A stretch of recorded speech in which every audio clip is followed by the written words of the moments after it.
Hi investors, welcome to SYC. तो आज की इस वीडियो के अंदर हम मार्केट का टॉप डाउन एनालिसिस करेंगे and we'll be analysing different sectors on valuation basis and chart structures, ताकि हम ये देख पाए बॉटम्स अप कहाँ पे अपॉर्चुनिटीज हैं एंड टॉप डाउन आज भी कहाँ पे फ्रॉथ एग्जिस्ट करते हैं। तो मार्केट्स का अगर हम डिसलोकेशन देखते हैं तो लास्ट कपल ऑफ वीक्स में to last couple of months में डिसलोकेशन चल रहा है। बेसिकली मार्केट साइडवेज जा रही है एंड एक डाउनवर्ड पैटर्न के अंदर है। This is what I call a bear market. अभी हम साइडवेज मार्केट में नहीं है, अभी हम बेयर मार्केट के अंदर है। बेयर मार्केट के अंदर कौन कौन से इंडेक्स की क्या वैल्यूएशन है इस टाइम पे, कहाँ पे वैल्यूएशन कंफर्ट एग्जिस्ट करता है, कौन कौन से हम सेक्टर्स में जाके डिफरेंट डिफरेंट पैरामीटर्स लगा के वैल्यूएशन देख सकते हैं।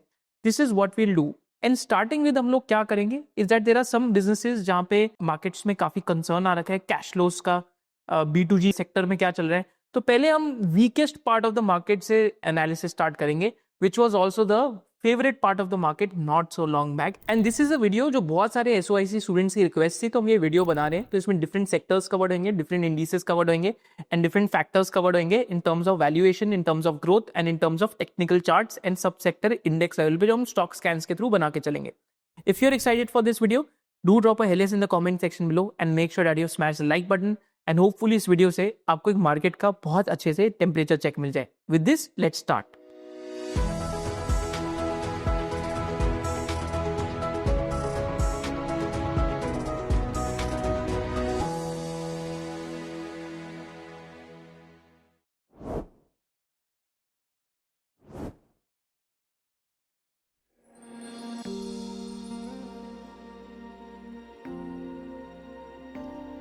तो पहले तो हम देखते हैं कि प्रॉब्लम्स कहाँ से स्टार्ट हुई।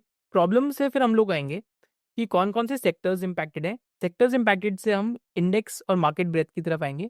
फिर हम सिलेक्टिव अपॉर्चुनिटीज की तरफ चलेंगे and then will finally look at sectors which could do well and select opportunities में भी हम डिफरेंट डिफरेंट बिजनेस की केस स्टडीज करेंगे। And I will just give you a framework कि इस फ्रेमवर्क को आप कैसे इंडिपेंडेंटली लगा सकते हैं with example of a couple of interesting businesses. तो पहले तो हम स्टार्ट करते हैं प्रॉब्लम से। तो हर चीज़ को अगर आप एक स्टोरी फॉर्म में करेंगे तो आपको बहुत ईजी याद आएगा। तो देखिए 2022-2023 के अंदर इंडिया के अंदर एक मैसिव इकोनॉमिक बूम था, because nominal GDP growth rate 2022 के अंदर, बिलीव मी और नॉट, द नंबर वाज 18%। माने real GDP plus nominal GDP की मिला के ग्रोथ 18% थी, जो 2023 के अंदर भी नियरली 14-15% के आसपास नंबर था। तो व्हाट हैपेंड इज दैट कि इतनी जब फास्ट ग्रोथ आती है तो आरबीआई को डर लग जाता है कि कहीं इन्फ्लेशन बहुत तेजी से बढ़ ना जाए। तो बहुत तेजी से इन्फ्लेशन बढ़ने की चांसेस भी हुए एंड बढ़ने भी लगी, क्योंकि फूड इन्फ्लेशन बढ़ने लगी। बट काफी इकोनॉमिस्ट कहते थे कि फूड इन्फ्लेशन का मनी सप्लाई से कोई लेना देना नहीं है, because that depends upon the crop of that particular year. But still what happened that in late 2023 Shaktikanta Das, who was the RBI governor at that time, they increase the interest rates. And interest rates increase करने के साथ जो risk weighted acids थे, कि जो banks NBFCs को money दे रहे थे for lending to for personal loans, risk weighted assets को बहुत बढ़ा दिया। Money for banks to lend to NBFCs, like the capital that they had to secure on the balance sheet was much higher. So that led to a tightening in the economy. Money supply choke हो गई। तो वो जो choking थी उसका एक 12 to 18 months का lag period था, तो क्रेडिट फ्लो को टाइटन कर दिया गया। और credit growth is the lifeline of any growth economy. जैसी क्रेडिट ग्रोथ टाइटन हुई तो what that led to a stall in consumer demand. तो कंज्यूमर डिमांड की एक स्लो डाउन होने लग गई। आज जो आरबीआई ने इंटरेस्ट रेट कट करे या गवर्नमेंट ने, मतलब just imagine, government income tax cut कर रही है या जीएसटी कट कर रही है। मतलब we are so used to government increasing taxes, this is the first time we are seeing them decrease taxes. तो टैक्सेस तभी डिक्रीज होते हैं जब प्रॉब्लम हो गई हो, माने आपने कंजम्पशन को ओवर टाइट कर दिया हो, राइट। तो 2023 के लेट एंड में ये जो पॉलिसी स्टार्ट हुई थी, that led to a big impact on the economy 12 to 18 months down line, which is what we are seeing right now. And उसको रिवर्स करने के लिए, उस प्रॉब्लम को, we are seeing interest rate reduction, we are seeing GST reduction, and we are also seeing income tax reduction. Otherwise, tax cuts is something that we rarely get to see, right? तो FII has also spotted this. Indian equity की valuation high थी। FII money started going out September 2024 में, which led to a weakening rupee। और जब रुपी weaken होता है तो FIIs के लिए सेलिंग और करनी पड़ती है to get similar amount of dollars out, because Indian currency depreciate करने लग गई, right. And which led to an environment that we see in the Indian markets today. A sideways market turned into a bear market. तो last 16 to 17 months से broadly अगर हम net देखें तो Nifty 50 या निफ्टी 500 या निफ्टी स्मॉल कैप 250 देखते हैं, तो net return is at plus और minus inflation level some of the indices are actually even below inflation level today, right. And inflation तो वैसे खुद ही डिस्ट्रॉय होगी, अभी इन्फ्लेशन भी सिर्फ 0.5% के आसपास रहेगी थी इस जीडीपी प्रिंट में, राइट। तो again Nifty 50 might be the best performing index, but Nifty small cap has had a drawdown, almost a high single digit to a double digit drawdown at the moment, right? So these are the things which happen. Now to improve this to completely correct this problem, what the RBI has done is that कि RBI ने interest rate cut करे हैं और government ने taxes cut करे हैं, तो physical stimulus भी है, मॉनेटरी स्टिमुलस भी है, बट एक चीज अभी यहाँ पे इंप्रूव होनी बाकी रह गई है, that is the nominal GDP growth rate. तो हम लोग रियल जीडीपी ग्रोथ रेट देखते हैं, बट हमें real GDP plus inflation is equal to nominal GDP. तो जब भी कॉर्पोरेट अर्निंग्स डबल डिजिट में होती है तो nominal GDP growth rate double digit में आती है, right. So again this is again इस बारी का प्रिंट देखेंगे तो आपने देखा होगा, हमने कोई ट्वीट नहीं डाला कि यार इंडिया की 8.2% जीडीपी ग्रोथ थी, बहुत ज़्यादा अच्छी ग्रोथ थी। We are not doubting the growth rates, but the thing is कि nominal GDP growth rate was one of the slowest it has been in last multiple quarters. Real GDP growth rate 8.2 दिखती है, nominal GDP growth rate सिर्फ 8.7% थी, because inflation was barely 0.5%। Inflation जब इतनी कम होती है तो मतलब कॉर्पोरेट्स प्राइसेस को नहीं बढ़ा रहे। कॉर्पोरेट्स प्राइसेस कब नहीं बढ़ाते? जब इकोनॉमी के अंदर डिमांड नहीं होती। तो आपको टैक्स कलेक्शन डेटा में भी दिखेगा, लैक ऑफ डिमांड दिखेगी, which is what the government is trying to stimulate going forward. And similarly nominal GDP growth data देखते हैं तो सिर्फ रियल जीडीपी ग्रोथ रेट्स नहीं देखनी, नॉमिनल जीडीपी ग्रोथ रेट भी देखनी है। फिर डीएसपी नेट्रा से डेटा, डीएसपी नेट्रा ट्विटर पे जाके फॉलो करके पढ़ सकते हैं। तो FY22 में नॉमिनल जीडीपी ग्रोथ रेट 19% के आसपास था, this was a boom year. FY23 was also a boom year. FY24 में भी 12% थी। Then these are the slow down years, 9.8% and 8.8%। This is what led to the slow down. And ये slow down क्यों हुआ? Because of the, एक तो money supply चोक हो गई इकोनॉमी से, और इन्फ्लेशन इकोनॉमी के अंदर बहुत रिड्यूस हो गई। तो real GDP plus inflation is equal to nominal GDP, and जितनी नॉमिनल जीडीपी ग्रोथ रेट होती है जनरली कॉर्पोरेट्स की अर्निंग्स ग्रोथ उतनी आती है।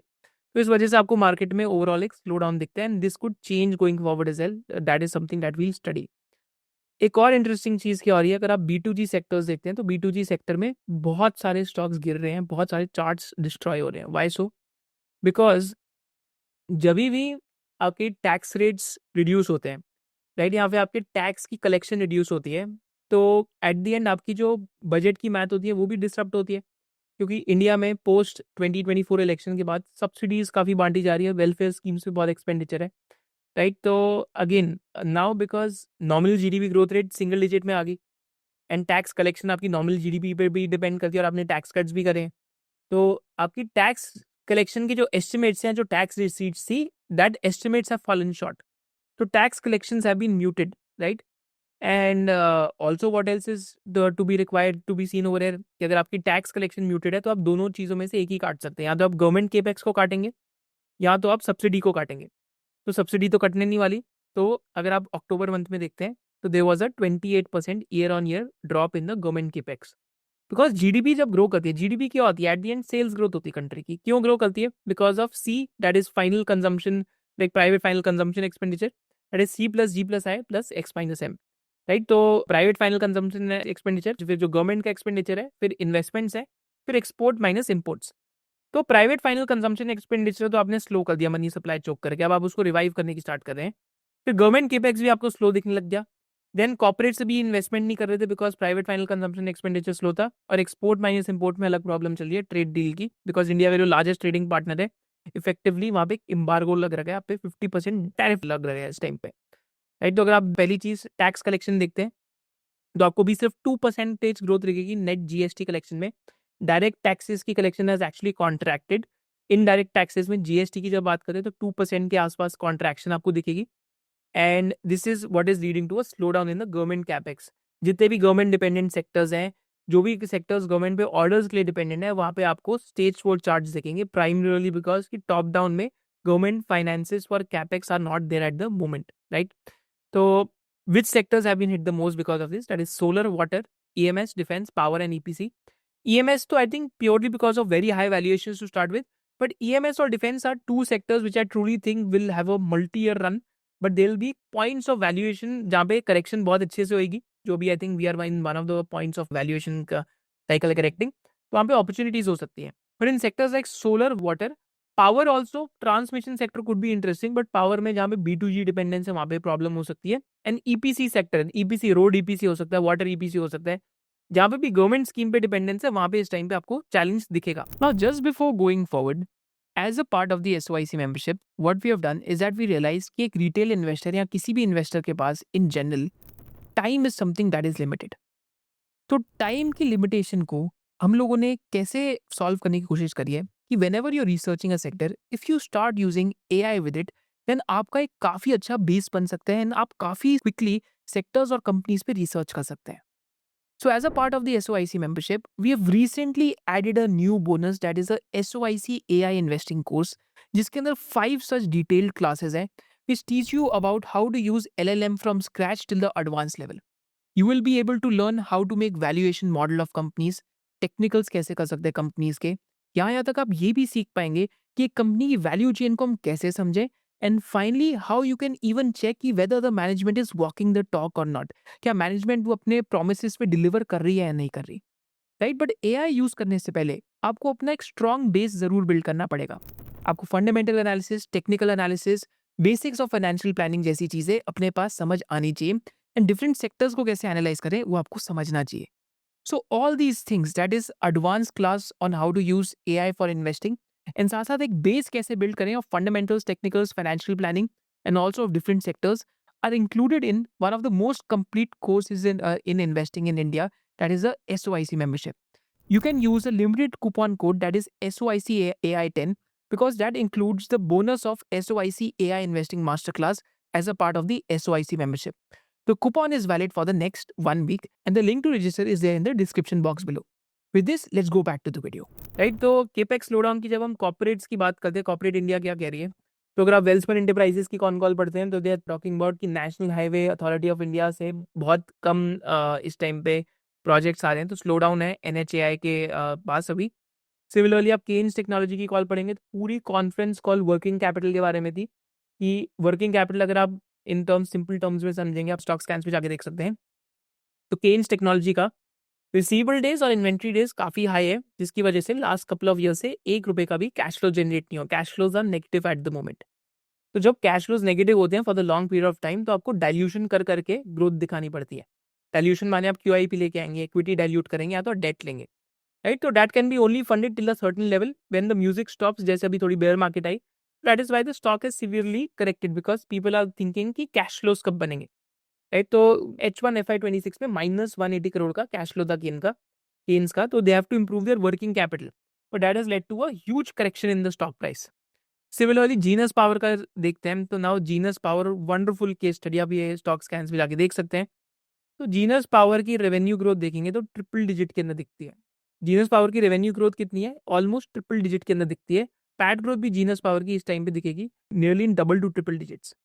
But at the and what is the problem, अगर हम प्रॉब्लम आगे देखते हैं क्या हुई है कि eight the end of the day अगर हम कंपनी का स्टॉक प्राइस देखते हैं, तो stock price has corrected quite substantially from a level of almost 500 rupees to today 300 rupees. And why has this correction taken place? Again, because entire con call was on the questions of cash flows. कि cash flow कब बनेंगे, and order book तो ठीक है, but when will you start generating cash flows, because company के इस H1 में भी नेगेटिव कैश फ्लोज थे, अगेन B2G डिपेंडेंस, राइट। तो B2G वाला जो फैक्टर है 23-24 का बुल रन विनर था, एंड इस टाइम पे 23-24 में था anything in B2G investors we were like we will buy. Now what has happened is that anything but B2G का क्वेश्चन आ गया, तो classic old B2G risk play out कर रहे हैं। Even though some of these companies have multi year order books, but ये risk आपको independently देख के चलना पड़ेगा क्योंकि markets are now concern with the government capex slow down. Similarly Larsen and Toubro की कॉन्फ्रेंस कॉल्स में जरूर पढ़ता हूँ, तो Larsen and Toubro in their conference call mention कि जो वाटर सेक्टर है, तो वाटर सेक्टर में इस टाइम पे स्लो डाउन है बिकॉज पेमेंट्स रिलीज नहीं हो रही। तो अगर आप जल जीवन मिशन के बारे में पढ़ेंगे तो जल जीवन मिशन में पेमेंट्स इस टाइम पे एकदम रुक गई हैं और मिशन भी इस टाइम पे हॉल्ट पे आ गया है, right, which has impacted some of the geospatial companies also, it has impacted some of the pipe companies also, has also impacted L&T का water division which is 10 to 15% of their overall revenue, right. Similarly तो B2G sector में तो pen है, हम आगे चल के भी देखेंगे कि क्या this is what has caused the problem. Similarly और रीजंस फॉर प्रॉब्लम के, इंडियन करेंसी का डेप्रिसिएशन, तो ऑलमोस्ट 6 to 7% के आसपास Indian rupee has depreciated against US dollar. And one of the reasons for depreciation is a lack of trade deal. तो again demand supply dynamics पे currency चलती है, तो because of a lack of trade deal currency depreciation हुई है.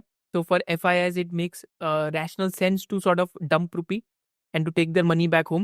So which has led to a lower returns in dollar for them. Hedging cost बढ़ जाते हैं, increase risk हो जाता है. एंड बाकी जो इमर्जिंग मार्केट्स में जो करेंसी स्टेबल है वहाँ पे ज़्यादा पैसा जाता है, right.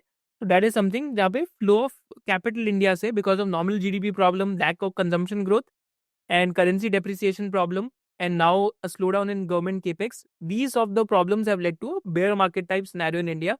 And I'll also show you the pointers जब ये टर्न करने लगेगा, बिकॉज जब ये टर्न करेगा तो ये सारे पॉइंटर्स स्ट्रेंथ के अंदर कन्वर्ट हो जाएंगे, सारे पॉइंटर्स ही एकदम ऑपोजिट हो जाएंगे. तो वो भी बहुत जरूरी है इस वीडियो में आपको फोकस करना है उसके ऊपर. और क्या रीजंस फॉर प्रॉब्लम है? One of the other reasons for problem is increase margin trade facility positions, especially in small and mid cap names, not in large cap names. Names like HAL, WAL, इनमें बहुत बड़े बड़े market cap हैं, पर India में free float market cap नहीं है. Similarly आप केन्स टेक्नोलॉजी का एग्जांपल लेते हैं, ह्यूज वॉलिटिलिटी, राइट, मतलब 40-50% drawdown in no time. Similarly आप आगे और एग्जांपल्स दे सकते हैं, एनसीसी का एग्जांपल ले सकते हैं, almost 45-50% drawdown. One of the reasons because very leveraged positions, like a lot of leverage has been taken to buy these stocks. तो थोड़ी सी भी ड्रॉडाउन आते हैं, then people start liquidating their positions like anything, and margin calls भी आ जाती हैं broker से, राइट. सिमिलरली थोड़ा सा मिड कैप में देखेंगे तो डिक्सॉन में बहुत लेवरेज पोजीशन है, वारी एनर्जीज में बहुत है, Cochin Shipyard is another example, Premier Energies was one example, Suzlon is one example, right. So I think even as retail investor I advise you कि आप बहुत लेवरेज ना लिया कीजिए, because it can lead to problems whenever such type of a market comes. And also, it has led to heightened volatility in some of the small and mid cap names because Indian markets are not that liquid at the end of the day. So, this has also led to heightened volatility. Similarly, एक और problem क्या हुई है small cap stocks के लिए कि जब भी IPOs ज़्यादा आते हैं तो अगेन लिक्विडिटी मार्केट से सक आउट होकर IPOs की तरफ जाने लग जाती है. सो this is the number of IPOs. जुलाई में नंबर ऑफ IPOs 43 हुए, अगस्त में 45 हुए, सितंबर में 52 हुए, अक्टूबर के अंदर 53 हुए, right. And when ever the number of IPOs increase, again the liquidity gets sucked out for small and mid cap names. So again वहाँ पे there are no incremental buyer left, right. So any small seller can lead to a crash in the stock price. So this is how you see कि market में एक divergence आपको दिखेगा कि 0 to 10,000 crore के range के जो स्टॉक्स हैं उनका मीडियन रिटर्न -25 है. 10 to 40,000 करोड़ के बीच के स्टॉक्स का मीडियन रिटर्न 1 जनवरी से लेकर 9 दिसंबर 2025 तक -11 है. 40,000 करोड़ टू 1 लाख करोड़ के बीच में 1.1% पॉजिटिव रिटर्न है, एंड 1 लाख करोड़ प्लस में -0.1 है. ऑल के अंदर -21% का मोटा मोटा ड्रॉ डाउन है, राइट. अगर आप ये अक्टूबर 1 से देखते हैं तो अक्टूबर 1 से आपको और भी दिखेगा कि 0 to 10,000 करोड़ के बीच में कंपनी में ऑलमोस्ट 30% का मीडियन ड्रॉ डाउन है, राइट. तो अगर कोई भी रैंडम स्टॉक होल्ड करता है 0 to 10,000 करोड़ की मार्केट कैप में, there is a probability that you have seen a draw down, right. तो हम ये डेटा आगे और भी रिफाइन करके देखेंगे. Currently bigger the mid like market cap, lower the draw down, right, because liquidity market से इवेपोरेट हो जाती है because of the reason that I mention. Indian markets are not at liquid to begin में, right. तो this is how the median draw down they start looking like. तो अगर आप small cap index में देखते हैं तो NSE स्मॉल कैप इंडेक्स में देखते हैं, so this data is a bit dated. तो ये डेटा और भी एलिवेट हो जाएगा अभी, तो हम एलिवेटेड डेटा रिसेंटली वाला भी देखेंगे बाद में जाके. तो Nifty 50 larger cap names have had the lowest amount of drawdown versus companies in the smaller cap space the where the drawdowns are higher. मतलब ये मीडियन ड्रॉडाउन आपको हायर दिखेंगे स्मॉलर कैप स्पेस में. So now what all can reverse this, and how do we think about markets from here? How do we think about opportunities from here? How do we look at index valuation levels from here? Some of the SOIC students का भी question था, तो हम broad index की valuation भी discuss करेंगे कि कहाँ पे इंडेक्स पी मल्टीपल्स और वैल्यूएशंस कुड बिकम इंटरेस्टिंग. तो डॉट्स कनेक्ट करते हैं. तो डिमांड क्यों गिरी? बिकॉज रेगुलेटरी टाइटनिंग थी, कैपिटल आउटफ्लो हुआ because of currency pressure, demand and investment stalled. अब इंप्रूवमेंट क्या हो रही है? मॉनेटरी स्टिमुलस डिप्लॉय हो गया, फिजिकल स्टिमुलस डिप्लॉय हो गया, टैक्स कट हो गए हैं, एंड फाइनेंशियल स्टेबिलिटी रिटर्न हो रही है, क्योंकि जो इंडिया के फॉरेक्स रिजर्व्स हैं by November 25 they started recovering. तो what is yet to change, right. तो household debt and corporate risk जो है, तो high household leverage and corporate की जो रिलक्टेंस है इन्वेस्ट करने की, that can only change if the consumption growth revives, जिसके थोड़े थोड़े साइंस दिखने लग गए हैं, राइट. सिमिलरली की इकोनॉमिक इंडिकेटर्स आर लो, जैसे प्रॉपर्टी साइकिल स्लो डाउन हो गया, तो real estate is a big contributor to GDP, and hiring activity needs to pick up. And finally US India trade deal important है because it will support की SME sectors like textiles and jewellery which again employ a lot of people, right? So these are the things which are yet to change, but I think यहाँ से आपको last quarter Q4 FY26 के बाद like there will be a reacceleration in the broader economic growth that will start. हम उसके reasons भी discuss करेंगे क्यों, because always whenever there is a macro policy change it takes 3 to 6 months to start showing up. तो market breadth के अंदर, index valuation के अंदर भी देखेंगे कैसे कैसे आप बॉटम्स अप अपॉर्चुनिटीज वो देख सकते हैं, वो भी हम देखेंगे.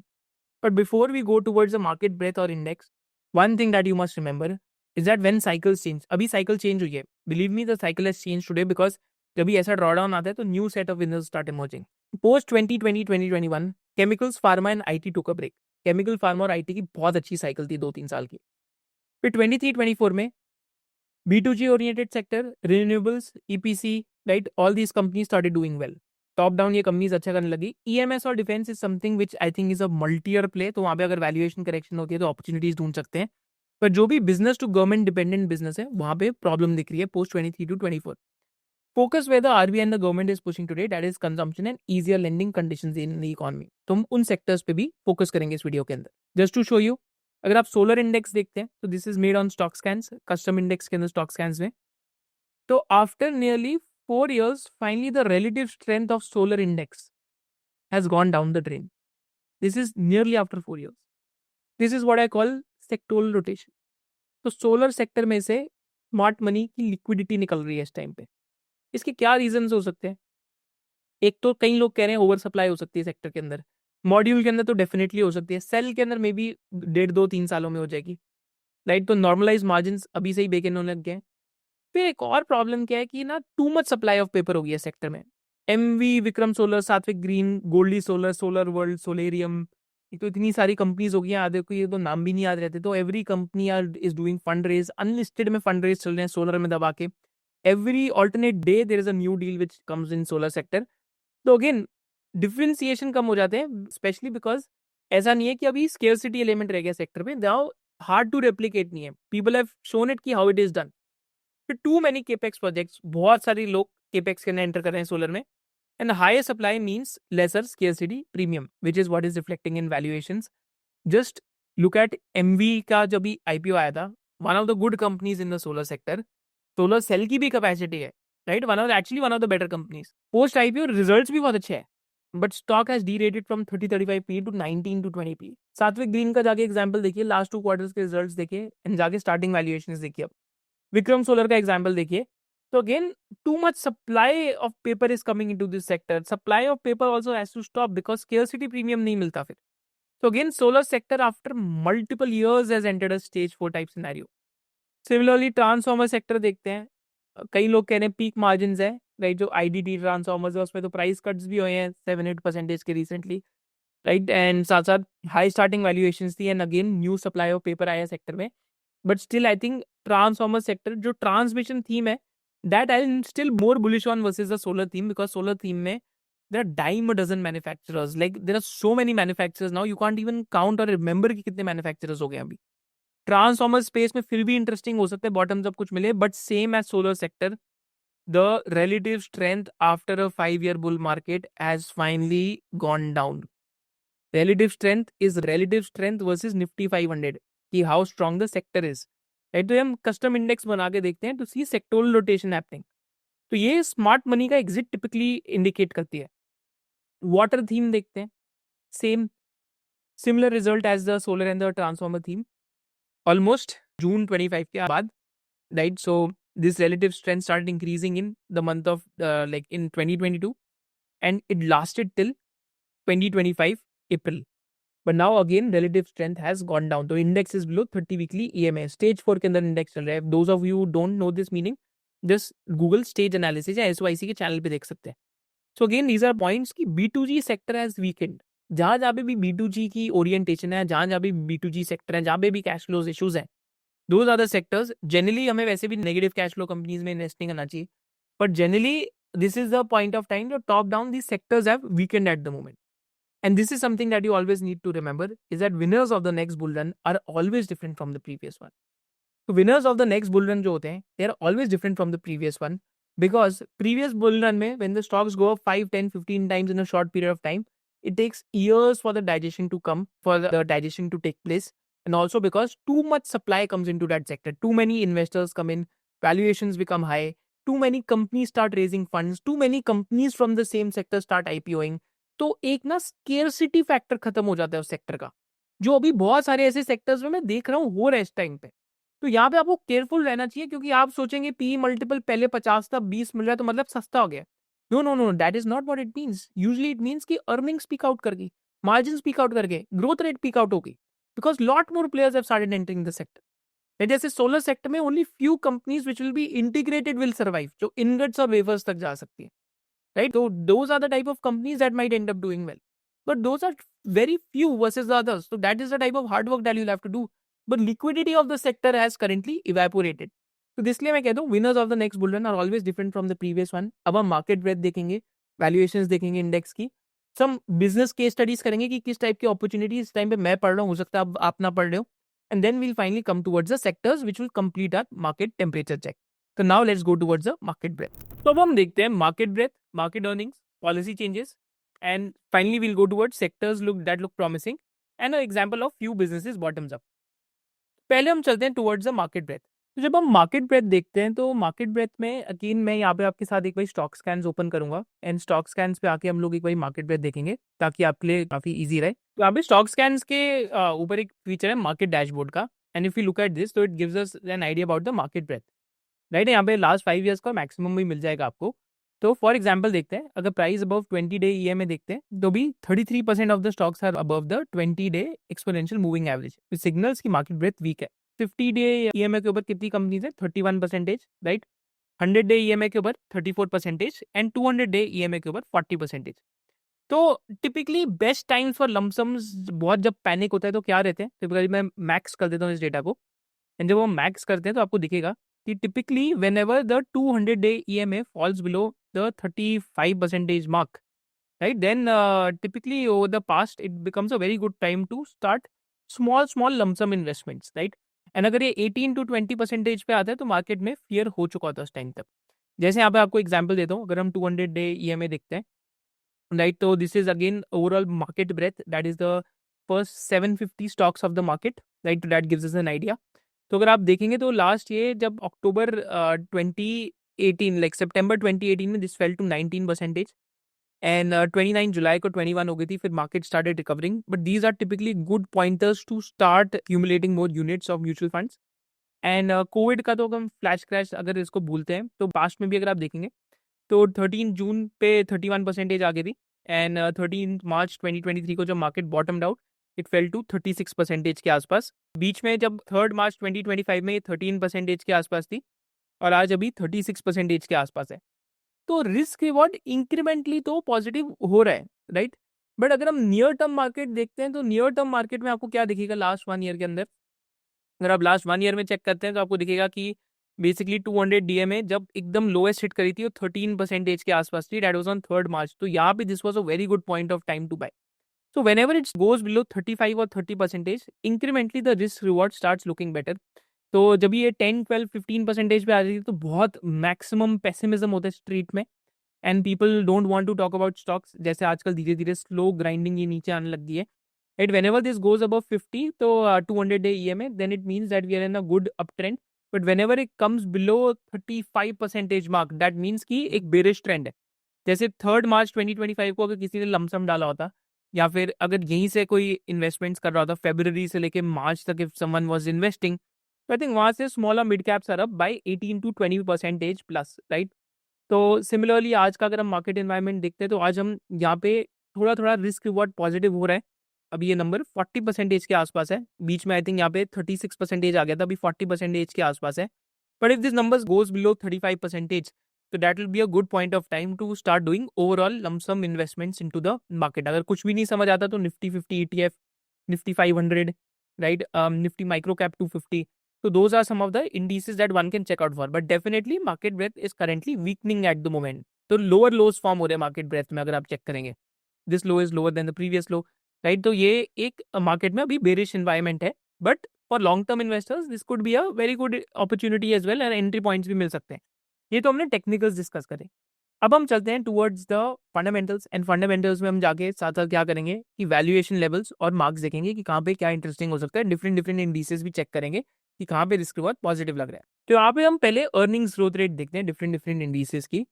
तो मिड कैप्स की 16% के आसपास मीडियन पैट ग्रोथ थी इस क्वार्टर में, which was the highest, so this is why mid cap is one of the strongest performing index. Small cap 250 की it was a recovery quarter जहाँ पे 13% median PAT growth I. This is after like at least 6 quarters of single digit PAT growth. Nifty 500 index की 11% थी और Nifty 50 index की 5% PAT growth थी। तो still chances of finding outliers in small cap and mid cap are higher versus Nifty 50। पर Nifty 50 में again काफ़ी बारी इंडेक्स मैनेजमेंट होती है, लाइक म्यूचुअल फंड्स को लाइक अपना एनएवी भी प्रोटेक्ट करना होता है। तो काफ़ी बारी निफ्टी 50 स्टॉक्स गिरते नहीं है इस वजह से, because of flows which keep continuing. But selectively some of the opportunities have started opening up in this period of the market. I think the next 1 or 2 quarters, that is in the end of FY26, we could see a like sustainable bottom that forms. Right, तो हम यहाँ पे देखेंगे और Nifty 50 के levels और Nifty small cap के, Nifty mid cap के सारे लेवल्स डिस्कस करेंगे, क्योंकि एसवाईसी स्टूडेंट्स का भी क्वेश्चन था। तो हम ब्रॉड इंडेक्स का एक इवैल्यूएशन कर रहे हैं। देखिए, अगर निफ्टी 50 23,800 से 24,500 के बीच में आती है, तो what will happen is that कि निफ्टी 50 का जो FY26 EPS है वो 1191 हो सकता है। तो इन लेवल्स पे निफ्टी 50 20 to 21 टाइम्स की पी रेशियो भी होगी फॉरवर्ड पे FY26 के। FY27 पे 1358 का EPS आ सकता है। राइट, तो एक श्रीधर शिवराम करके हैं जिनके यूट्यूब पे इनाम होल्डिंग्स में काम करते हैं। तो इनके 2 इंटरव्यू हैं about Nifty 50 EPS expectation in FY27, जिसमें 15 to 18% EPS ग्रोथ आ सकती है निफ्टी 50 में। So this will be after a gap of 2 years कि मिड टीन्स ग्रोथ आएगी निफ्टी 50 में, because banks will lead the rally. Right, because banks का EPS growth will start recovering. So FY27 में this EPS number comes, and अगर आपको Nifty इन levels के बीच में मिल जाए तो that will make the risk reward very very very lucrative. Right, because अब 20 to 21 times पे एवरेज मार्केट वैल्यूएशन होती हैं। अगर इसके बिलो चला गया तो बिलो मार्केट वैल्यूएशन ने आपको निफ्टी 50 मिल सकता है between these levels. Right, similarly हम बाकी इंडिसेस की बात करते हैं। राइट, तो जैसे अगर आप निफ्टी स्मॉल कैप 250 और BSE स्मॉल कैप की बात करेंगे, तो देखिए nature of small cap earnings has improved. And एक चीज आपको और याद रखनी पड़ेगी इज दैट कि पास्ट में अगर आप देखेंगे तो देखिए BSE स्मॉल कैप और ये सब बहुत ट्रिकी टू टाइम है, बिकॉज पास्ट में आप देखेंगे जो बुल मार्केट्स थी, तो इन इंडिसेस का पी रेशियो 50 to 80 टाइम्स के बीच में था। राइट, यहाँ पे देखेंगे बहुत हाई था। Now the earnings quality has improved, but still I will say कि जो हमें पी रेशियो निफ्टी 500 और 50 में गाइड कर देता है, वो स्मॉल कैप में गाइड नहीं कर पाता, बिकॉज कभी कभी कंपनीज की अर्निंग जीरो हो जाती है या अर्निंग्स इवेपोरेट हो जाती है, तो लाइक इंडेक्स की पी बहुत हाई लगने लग जाती है। तो लास्ट बुल मार्केट में 14 15 16 17 की जो बुल मार्केट थी, उसमें पी रेशियो बहुत हाई थी BSE स्मॉल कैप इंडेक्स की। तो स्मॉल कैप इंडेक्स में पी रेशियो एग्जैक्टली आप नहीं देख सकते, बॉटम्स अप अपॉर्चुनिटीज आपको देखनी पड़ेंगी जो अब आने लग गई हैं। बट आई स्टिल से कि अगर हम अभी हम मानते हैं कि BSE स्मॉल कैप की अर्निंग्स प्रोफाइल स्टेबल हो गई है, तो आज पी रेशियो नियरली 30 टाइम्स है BSE स्मॉल कैप का। विराज जब मार्च 23 से बुल मार्केट स्टार्ट हुई थी तो 22 to 23 टाइम्स के बीच में था। तो anything below 24 times, that is another like 10 to 15% correction in the P ratio. It could be earnings led और time led. 10 to 15% correction in the P ratio with a 1 or 2 quarter time correction will make it ripe for the next bull run. Right, तो small cap index में आपको याद रखना है, जब small cap companies देख रहे हैं, देखिए मैं स्मॉल कैप इंडेक्स में आपको कभी भी एडवोकेट नहीं करूंगा कि आप जाके पैसिव इन्वेस्टिंग करिए। यहाँ पे small cap mutual funds do better than the small cap index primarily because देखिए एक सिंपल चीज़, अगर आप फ्रॉड कंपनीज अवॉइड कर देंगे स्मॉल कैप में and you stick over small cap investing for 5 to 10 years, you will and up doing superbly well. Right, तो अभी small cap index is getting into sentimentally a negative zone. People have started abusing the small cap index. Right, तो बीच में 24-25 की P पे आया था मार्च 2025 के अंदर। राइट, तो अभी 30 टाइम्स पी पे है। If there is a 10-15% correction in the P और 1 or 2 quarter time correction, that will make it ripe for the next bull run I believe, because we have already been through a time correction of last 16 to 17 months। And जो हमने government capex की बात करी कि government capex अभी evaporate हो गए, that can also reverse in FY27। तो आई थिंक 2 क्वार्टर का और पेन पीरियड हो सकता है स्मॉल कैप्स में, but that will be the type point of time that you don't have to get scared. That is the point of time of accumulation of units if you're doing mutual fund investing, or if you're even looking at companies bottoms up, that will be a point of time in next 2 quarters that where you'll find a lot of interesting businesses. अगर कोई Covid type event नहीं होता तो I think 2 quarters में this should start bottoming out, that is a 10 to 15% correction in P, right. Similarly जब Nifty 500 की बात करते हैं तो आज 21 टाइम्स का लास्ट मार्केट 23 में बॉटम आउट हुई थी, तो 21 टाइम्स का पी रेशियो था। आज 23 to 24 टाइम्स का पी रेशियो है, राइट।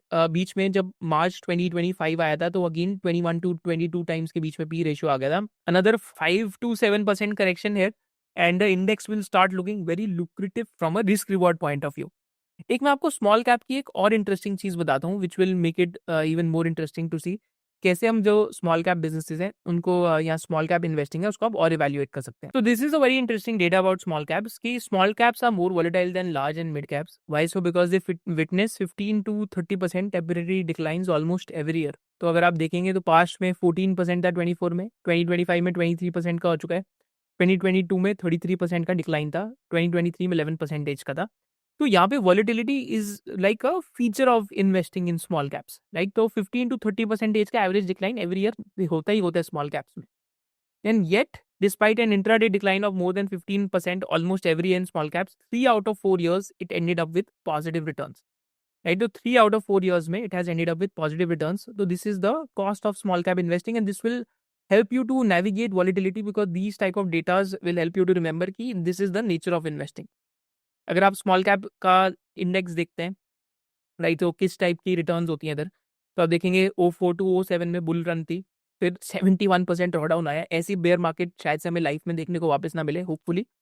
देन 2009 से लेके 2010 तक it did well, then there was a drawdown, then 2012 में it did well, then 2013 was a bad year, then 2014 से लेके 2017 तक स्मॉल कैप्स डिड वेल। अगर आप देखेंगे तो हर 4 इयर्स में 2 साल होते हैं जहाँ पे स्मॉल कैप अच्छा करते हैं।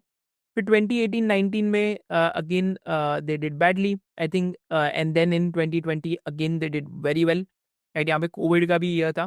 Then 2021 it did really well. तो अगेन जब 2 साल अच्छे हो गए तो 1 साल खराब होएगा। अगर आप फिर देखेंगे फिर 2 साल अच्छे हो गए तो फिर 1 साल खराब होएगा, राइट। तो गुड न्यूज़ क्या है और बैड न्यूज़ क्या है? गुड न्यूज़ क्या है आपके लिए कि 2025 इज ऑलमोस्ट ओवर। तो यहाँ पे हमारे पास ऑलरेडी -6 to -7% का ड्रॉडाउन दिख रहा है। बैड न्यूज़ क्या है आपके लिए कि मेरे को लगता है कि 1-2 क्वार्टर और लगेंगे सब्सटैंशियल बॉटम फॉर्म होने में, राइट। तो पास्ट में हमारे पास एक ही ऐसा इंस्टेंस है जब back to back basically the years were negative, right. So this is the element. I think अगर 2 क्वार्टर्स बाद अगर आपको small cap index, BSE small cap index 22 to 24 times की पी रेशियो पे दिख गया, that will lead to sustainable bottom formation. And again, you are a accumulator of units or accumulator of stocks. If you think about it over next 6 months, if you find those type of levels, you can't time it perfectly. Let me warn you. But over next 3 to 6 months, buying opportunities बनते रहेंगी.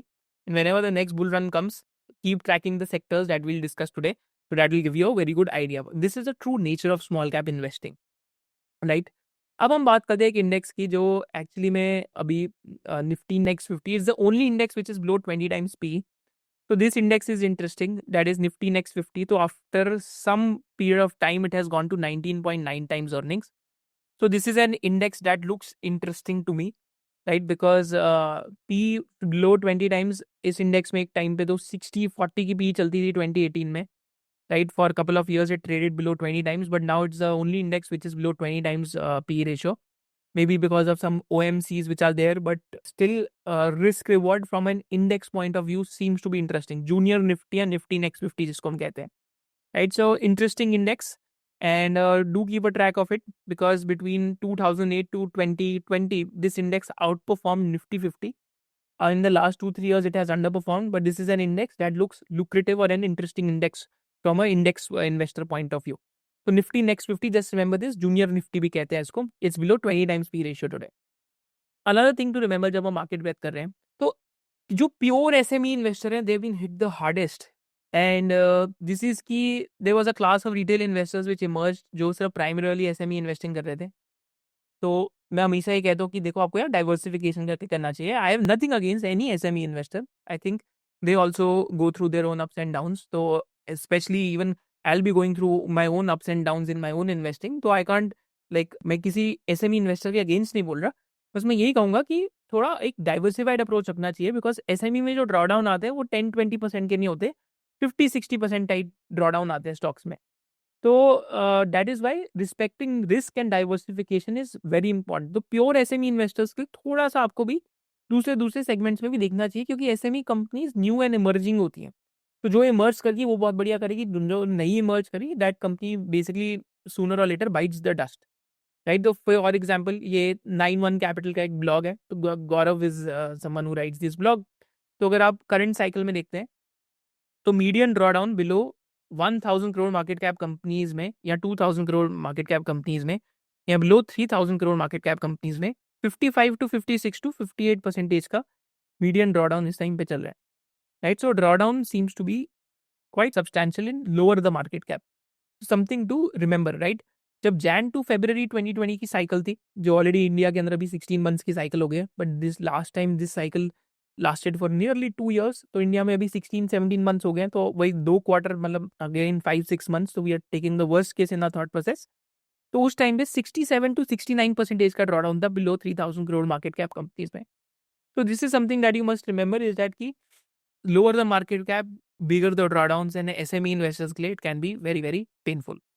But before I go towards the data की FY27 में क्या हो सकता है, let me just show you one more technical charts कि कहाँ पे स्मॉल कैप इंडेक्स के लेवल्स इंटरेस्टिंग लग सकते हैं, एंड कहाँ पे हो सकता है कि बॉटम फॉर्मेशन आपको दिखने लग जाए। पहले स्मॉल कैप 250 इंडेक्स को देखते हैं स्टॉक स्कैन्स पे। तो स्मॉल कैप 250 इंडेक्स की अगर हम निफ्टी 500 के अगेंस्ट नीचे देखेंगे रिलेटिव ट्रेंड, तो रेड मीन्स की it is weaker, green means it is higher. तो currently it is in the red zone, right. तो इट मीन्स की it is relatively weaker versus the Nifty 500।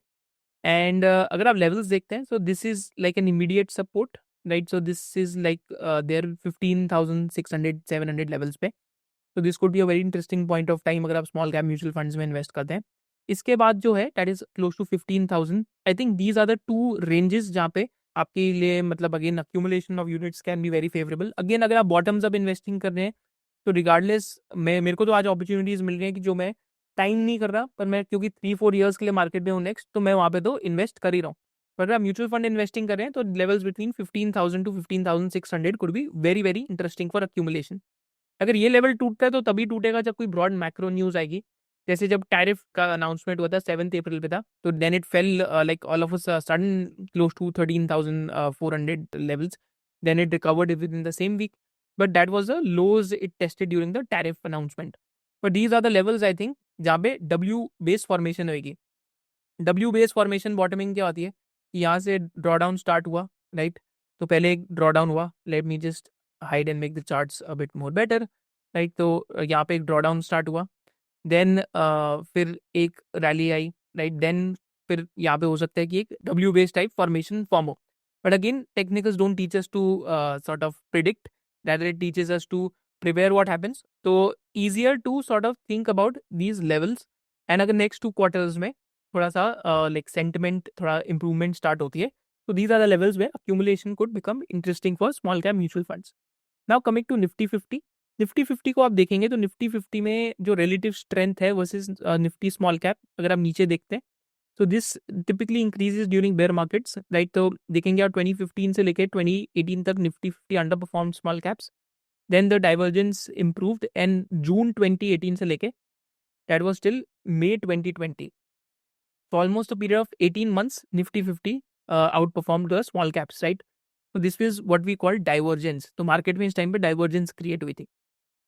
Then similarly अगर आप देखेंगे तो जो 2022 की एक बेयर मार्केट थी, जिसको मैं बेयर मार्केट नहीं कहूँगा, बट एक तरीके की बेयर मार्केट थी, तो 2022 से 2023 मई तक Nifty 50 sort of outperformed small caps, then it went into relative underperformance, and now it has again been outperforming small caps since February 2025 to 12th December 2025.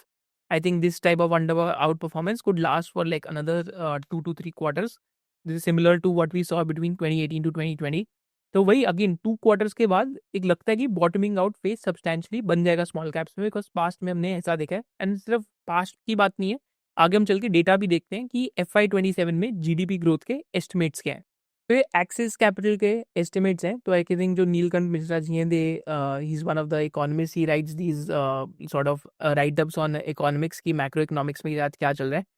तो अगेन नॉमिनल जीडीपी ग्रोथ का recover होने के लिए average CPI inflation बढ़नी चाहिए, inflation बढ़नी चाहिए, जो 1.8 से 4% का एक्सपेक्टेशन है, क्योंकि बिनाइन बेस खत्म होने लग जाएंगे। अभी तो फूड इन्फ्लेशन वापस आ सकती है।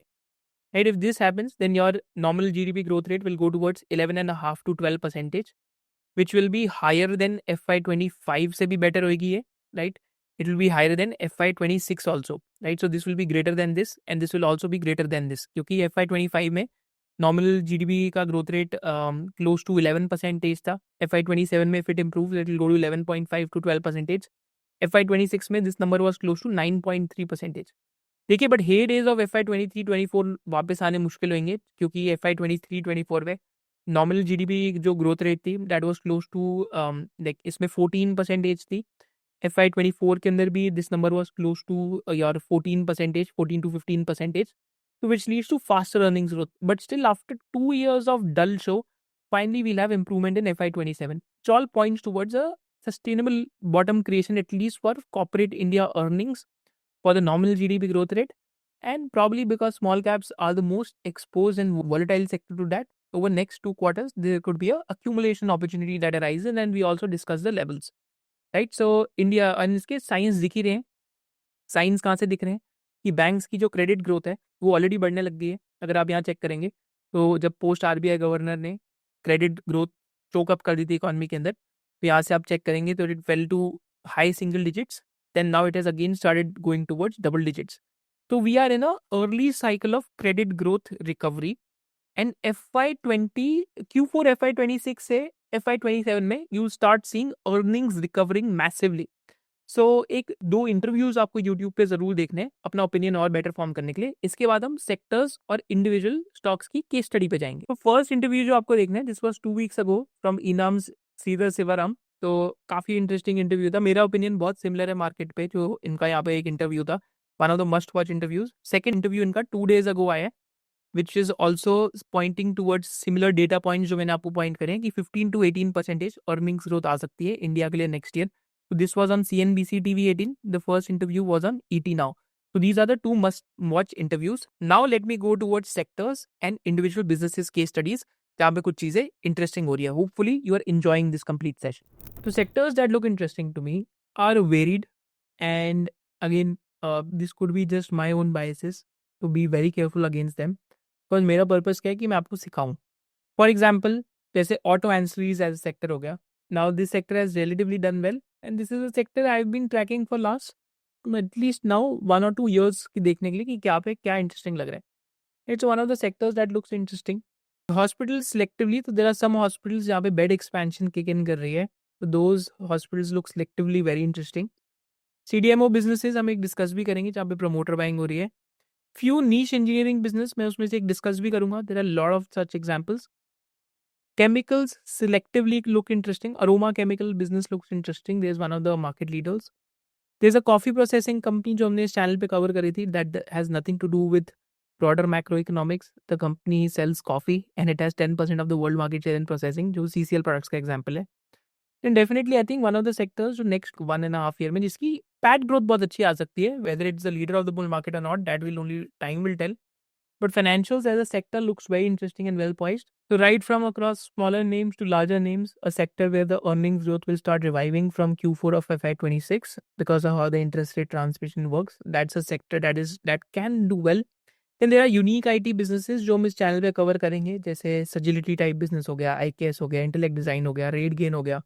These are some of the businesses जो bottoms up unique है versus the overall IT services pack. So we might cover some of those companies there. Then B2G businesses में बहुत सिलेक्टिव होना पड़ेगा मेरे को. B2G बिजनेसेस में frankly defence is the sector which I like the most personally, but वहाँ पे भी साइकिल्स होंगी of बूम्स and bast in terms of valuation. तो ऑर्डर्स आ रहे हैं बट अभी वैल्यूएशन की साइकिल नीचे की तरफ चल रही है, which is what makes it more interesting to study at the moment. Then hotels में अच्छा सीजन जा रहा था but got disrupted because of IndiGo issue. But one of the sectors hotels travel as a theme ले सकते हैं, तो इसमें कुछ न्यू एज एग्रीगेटर्स भी इंटरेस्टिंग है, बट यहाँ पे आपको वैल्यूएशन केयरफुली होकर देखना पड़ेगा. Then gold lenders is a sector with in financials that is doing well, so we'll cover one of the companies. Dairy businesses जो वैल्यू चेन क्लाइम कर सकते हैं, तो हमने डेयरी बिजनेस का एनालिसिस कराया था, आप वो देख सकते हैं. माइनिंग कंपनीज जहाँ पे एक्सपेंशन आ रहे हैं, चाहे वो आयरन ओर की कंपनी हो, फेरो क्रोम की कंपनी हो, चाहे वो बॉक्साइट की कंपनी हो, तो जिन जिन माइनिंग कंपनीज में एक्सपेंशन आ रहा है, those mining companies look very interesting. One of the mining companies में अभी फाइनेंशियल रिस्ट्रक्चरिंग भी हो रही है. So these are the type of companies that look very interesting to look at. Defence EMS structural themes हैं, but यहाँ पे over valuation under valuation की साइकिल होती है, तो अभी ओवर वैल्यूएशन की साइकिल करेक्ट हो रही है. EMS is a sector I have started studying, maybe we'll do a video soon, because ये ओवर वैल्यूएशन करेक्ट होना बहुत इंपॉर्टेंट था, right. So again these are sectors जो टॉप डाउन मेरे को इंटरेस्टिंग लग रहे हैं इस टाइम पे. Now I come to case studies. जैसे केस स्टडीज में देखते हैं, जैसे अडानी पोर्ट्स करके बिजनेस है. और these are the inevitable businesses, माने इन बिजनेसेस में मोड्स बहुत स्ट्रॉन्ग है, क्योंकि मोड्स रेप्लिकेट नहीं हो सकते. कंपनी का कैश फ्लो अगर आप देखते हैं तो यहाँ पे ईबिटा की अगर देखते हैं तो 24% का है. एंड अगर आप कंपनी का नॉर्मल कैश फ्लोज देखते हैं तो cash flows have also compounded fairly well over the last 5 to 6 years. And not only that, again अगर आप देख कंपनी का जो मोड देखते हैं तो कंपनी का almost more than 30% market share है पोर्ट्स के अंदर इंडिया में. At close to 46% container market share हो गया इस टाइम पे. एंड ओवरऑल अगर आप मार्केट शेयर देखते हैं तो 27% है. एंड इनकी डबल डिजिट वॉल्यूम ग्रोथ आ रही है when it comes to domestic cargo, right. So it's a business that is growing between 18 to 20%, which is generating very good cash flows. You can watch our video on this. And company is also integrating into the logistics business. So that is what makes it interesting. For 22% type growth rate, the company trades at 25 to 27 times earnings. Within the Adani Group, I think this is one of their best cash generating businesses. And this is a business where also institutional ownership is there. One can study independently. क्योंकि business में competitive advantage क्या, hard to replicate क्या है कि देखिए, पहले port का concession जीतना किसके लिए बहुत मुश्किल है, मतलब to get a port for an number of years is impossible for someone else. फिर मुंड्रा पोर्ट पे इकोनॉमीज ऑफ स्केल डेवलप हो गई है, मार्केट शेयर गेन कर रहे हैं. And versus all India cargo जो 4% पे ग्रो कर रहा है, इनका डोमेस्टिक कार्गो का जो ग्रोथ रेट है that's 12%. Right, so these 3-4 things align. So these are the type of opportunities you look at where hard to replicate assets are there. Promoter is a question that you have to ask yourself, but asset itself is very hard to replicate. यहाँ पे भारतीय Airtel भी कोई देख सकता है, Mahindra and Mahindra भी देख सकता है लार्ज कैप में, but Adani Ports is an example. Now these are just case studies of type of opportunities that I am looking at. Another one is Fedfina. So this is not Federal Bank, it's Fedfina. Actually, Federal Bank itself has done very well. तो Fedfina एक डीमर्ज्ड entity है, NBFC है. And फेडफिना के अंदर actually में अगर आप देखेंगे तो दो बिजनेसेस बहुत इंटरेस्टिंग है. तो बिजनेस लोन्स जो इनका अनसिक्योर्ड लोन्स था, इन्होंने यहाँ पे डिसकंटिन्यू कर दिया, पूरा का पूरा लोन बुक बेच दिया. तो unsecured loan they have stopped and secured loans कर रहे हैं, that is gold loans and mortgage loans. तो एयूएम पर branch after Muthoot finance they have the highest with in the industry in gold loans. And gold loans का base अभी company का बहुत छोटा है, राइट. तो अगर आप देखेंगे तो अभी 5200 ऑड करोड़ की डिसबर्समेंट है क्वार्टरली गोल्ड लोन्स की. एंड एयूएम देखते हैं तो अभी गोल्ड लोन्स का 5800 ऑड करोड़ का एयूएम है. तो it's a twin engine of growth, that is like non gold loan and gold loan business. And तो ट्विन इंजन बिजनेस प्रोफाइल है. एंड जो गोल्ड लोन बिजनेस है that has gone from 1000 crore to almost 5880 crore, so almost 5 to 6 times jump आया है, right. And now they're focusing on these two business segments. So it's a business जहाँ पे business strategy बहुत defined है, that is mortgage loans and gold loans, which are secured loans, right. And unsecured loan business को hive off कर दिया. And gold loans में specifically क्योंकि company NBFC है, तो इनके लिए कॉस्ट ऑफ फंड बहुत जल्दी रिड्यूस होएगा, क्योंकि इकोनॉमी में जो इंटरेस्ट रेट कट हो रहे हैं. तो अनलाइक बैंक्स जहाँ पे डिपॉजिट टेकिंग होती है, एनबीएफसीज में चैलेंज नहीं आता, because they also borrow from the market. जहाँ पे कॉस्ट ऑफ फंड बहुत क्विकली गिर जाता है. This is why NBFCs are re rating faster than banks, right. So this is just an example that you can again use this as a framework to study other gold lenders. Another example is that of a new age company, Paytm के example नाम से. तो Paytm के case में देखेंगे तो profit after tax has gone to 211 crores. So there is a J curve which has happened, right? तो ये जब J curve आता है new age businesses में, definitely उनको आपको study करना चाहिए. तो Paytm टाइप कंपनी में मैं एक soon detailed वीडियो करूंगा all the new age internet businesses पे. तो Paytm is one of them. तो पेटीएम में अगेन ऑपरेटिंग लेवरेज भी आई है इस टाइम पे. And EBITDA has also increase to 142 crore. Long term में 15 to 20% EBITDA margin business this can become, because इनका जो लोन कलेक्शन का बिजनेस है that is doing well. Sound box business is doing well. Even Pine Labs एज आईपीओड.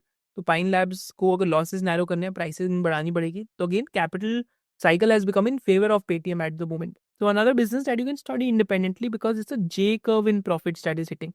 तो profit and loss statement अगर कोई स्क्रीनर पे जाके देखेगा, स्टॉक स्कैन्स पे देखेगा, तो अर्निंग्स डिप्रेस्ड लगेंगी. तो आपको इनकी प्रेजेंटेशन में आके जाके देखना पड़ेगा, बिकॉज वन ऑफ इसमें अर्निंग्स में हिट थे, right. But again a mid to large cap business that has started doing well, started generating cash flows and are difficult to replicate business, because it's an adjective now, right. कि यार Paytm करना, right. So whenever something becomes an adjective, the competitive advantage gets established. Similarly example देखते हैं, a company where promoter buying was happening, तो यहाँ पे आरती Pharma labs का example है। एंड लाइक एक्चुअली में स्टॉक स्कैन्स पे हमारी एक स्क्रीन है जिसपे आप सारी प्रमोटर बाइंग ट्रैक कर सकते हैं। Let me show you that, then I will come to Aarti Pharma Labs. तो यहाँ पे हम स्टॉक स्कैन्स पे देख सकते हैं। So this is the insider trading sheet. तो यहाँ पे एक्चुअली में जो मार्केट परचेजेस है और ईसॉप से दोनों आ जाते हैं।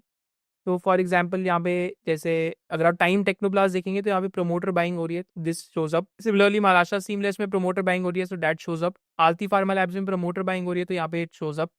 I think Kaveri Seeds is also similar example. Centum Electronics is a similar example. Then like so these are some of the companies जहाँ पे recent time में promoters buying हो रही है। EPAC Prefab भी एक same example है। तो actually में both EPAC Prefab Interars have been winning big orders. Another sector that looks interesting which we covered with you on YouTube, तो आप इसकी वीडियो हमारी जाके देख सकते हैं। किल्बन इंजीनियरिंग भी एक इंटरेस्टिंग कंपनी है जहाँ पे प्रमोटर बाइंग हो रही है। They are talking about big numbers, big growth rates ahead. So you can study the conference call independently. But generally this is how we are also looking at companies जहाँ पे इतने market में promoters are willing to buy more of their own stock, so that makes things look interesting. तो आप ये screen use कर सकते हैं स्टॉक स्कैन्स की, it is there in the description box below. And if you even you can register for the stock scans using the coupon code which is there in the description box below. Now with this, let's go back to the examples of Aarti Pharma Labs. So Aarti Pharma Labs is another business जहाँ पे अभी capex हुआ है and 30 to 40% plus CDMO growth rate की guidance है। EBITDA growth rate की 8 to 12% guidance है because इस साल बहुत बड़ा केपेक्स इनका कमर्शलाइज हो रहा है। तो नेक्स्ट 2-3 क्वार्टर्स कंपनी के डिसरप्टेड होंगे because of high depreciation and interest cost. But यहाँ पे सीडीएमओ का मिक्स चेंज हो सकता है लॉन्ग टर्म में। So these are the type of opportunities we are looking for because CDMO business has grown from 32 crores to maybe crossing close to 300 crores this year. And long term mein company has guided for 900 to 1000 crore coming from the CDMO business. Maybe it's a long dated thesis, but again you can study it independently कि जब mix change होता है companies का तो क्या होता है। ऐसी मिक्स चेंज में एक और स्टोरी मैं आपके साथ डिस्कस करता हूँ संसेरा इंजीनियरिंग की। तो संसेना इंजीनियरिंग में एक इनका ऑटो बिजनेस है, राइट, जिसमें आइस डिपेंडेंस है, तो वो 70 to 75% ऑफ द बिजनेस है। फिर एक एडीएस बिजनेस है, that is aerospace defence and semiconductor. तो एडीएस बिजनेस की आज 4000 करोड़ की ऑर्डर बुक हो गई है till which is to be executed in next 5 years। एंड यहाँ पे पोटेंशियली FY27 में 500 to 550 करोड़ के आसपास का इनका एडीएस बिजनेस से रेवेन्यू बन सकता है, राइट। तो अगेन H1 के अंदर इनका एडीएस बिजनेस से रेवेन्यू सिर्फ और सिर्फ 86 करोड़ का था and this year 320 odd crore का हो सकता है। That is again a mixed change similar to Aarti Pharma Labs, but these mixed change stories they take their own sweet time to play out, right? तो नॉन ऑटो बिजनेस का like mixture, auto tech agnostic का and EV business का along with ADS business का, these days where the mix is increasing. But eventually if the ADS business increases to become like 20 to 30% of the business, so that is where the margins can inflect for the company because ADS business commands 25 to 30% EBITDA margin for the business. So these are the type of opportunities that I'm looking at or studying. Another one is Time Technoplast where promoter buying is happening. Post QIP company completely debt free हो गई है, interest cost कटने वाला है 40 crore से, and also company value added products में capex कर रही है। तो again value added products में composite cylinders हैं।